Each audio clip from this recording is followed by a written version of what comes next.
আমরা আজকে দিন ইসলাম ফাউন্ডেশনের মাধ্যমে খেতাবাড়ির সোহাগের ব্যারাক টিনের ব্যবস্থা করছি। তার বাসায় যাব, আমাদের সঙ্গে থাকেন, আমরা আপনাদের দেখাবো।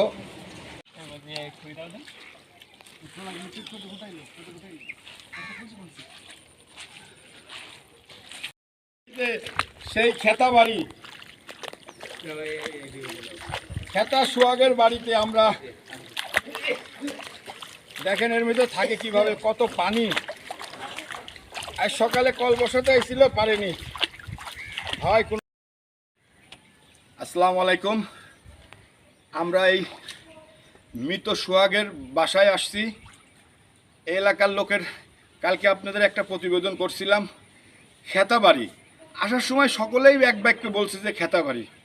দেখেন মৃত সোহাগ, আজকে কয়দিন হলো? 5 দিন মারা গেছে। এটা ছেলে, এটা মেয়ে? একটা ছেলে একটা মেয়ে। আর এটা হলো সোহাগের ওয়াইফ, সোহাগের স্ত্রী।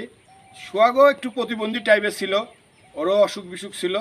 তো আমরা আজকে দিন ইসলাম ফাউন্ডেশনের তরফ থেকে এর যে এই ব্যারাক টিন, 20টা ব্যারাক টিন লাগবে। সকালে আমি ফোন দিয়েছিলাম এনাকে যে 20টা হলে হবে, আমাকে বলছে।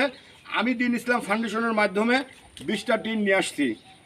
আপনি এই ঘর মেরামতের জন্যে যে 2জন লোক লাগবে, এই ঘরে তো এই টিন লাগাইতে কি লাগবে? আর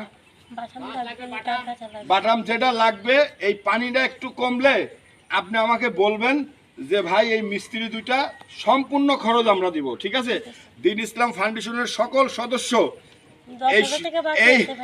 এই মৃত সোহাগের খেতা বাড়ির মনে করেন খেতা চেঞ্জ করে টিন দিব, এটা আমরা করব ইনশাল্লাহ। আজকে সকালে আমরা এখানে একটা কলের ব্যবস্থা করছিলাম, কিন্তু দুঃখের বিষয় 1 হাঁটু পানির জন্য কল আসছিল, কলের মিস্ত্রি আসছিল আপনার কাছে, তো কলের মিস্ত্রিও এই পর্যন্ত আসছিল, কিন্তু 1 হাঁটু পানির জন্য কলটা বসাইতে পারিনি।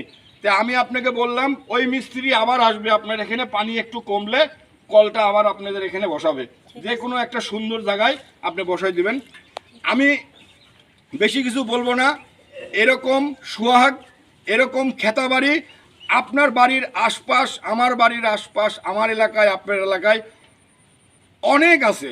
আমরা যারা সবাই যদি একটু, সমাজের বিত্তশালীরা যদি একটু এইরকম সবার কাছে যদি আমরা একটু সহযোগিতার হাত বাড়াই দিই, আপনার বাড়ির পাশে, আমার বাড়ির পাশে অনেক সোহাগ আছে, এইদের জন্য যদি আমরা একটু এগিয়ে আসি, অনেক উপকৃত হবে এরকম সোহাগের জন্য। আমি সবাইকে অনুরোধ করব, একটু খোঁজ রাখুন। খোঁজ রাখলে মহাভারত কিছু হবে না, একটু অসহায়দের পিছিয়ে খোঁজ রাখুন। আসসালামু আলাইকুম। বাড়িটা একটু দেখাও।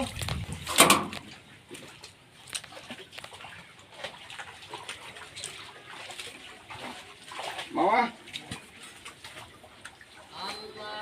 এই যে এর ভিতরে সোহাগ থাকতো, এরাই থাকতো, এই মাসুম বাচ্চারা থাকতো। আলহামদুলিল্লাহ। আমি আপনাকে বললাম কি শুনেন, ওই খুব দ্রুত মিস্ত্রির খবর দিবেন, আমার সাথে একটু যোগাযোগ করবেন, আমাকে একটা ফোন দিবেন, আমার নম্বর তো আছে, ঠিক আছে? একটা ফোন দিবেন। আমি আরেকটা কথা বলবো সবাইকে, এদের নম্বর দেয়া থাকবে, এদের নম্বর দেয়া থাকবে। এদের বাড়ি 3 তলা মসজিদের পিছে, সোহাগের বাড়ি বললেই হবে।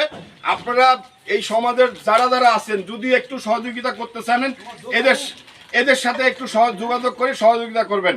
আমরা যতটুকু পারলাম করব, আবার করব, আরও করব। কিন্তু আমি সবার কাছে অনুরোধ করব, আপনারা সবাই এই সোহাগের জন্য, এই মাসুম 2টা এতিম বাচ্চার জন্য একটু সহযোগিতার হাত বাড়াই দেন। আসসালামু আলাইকুম।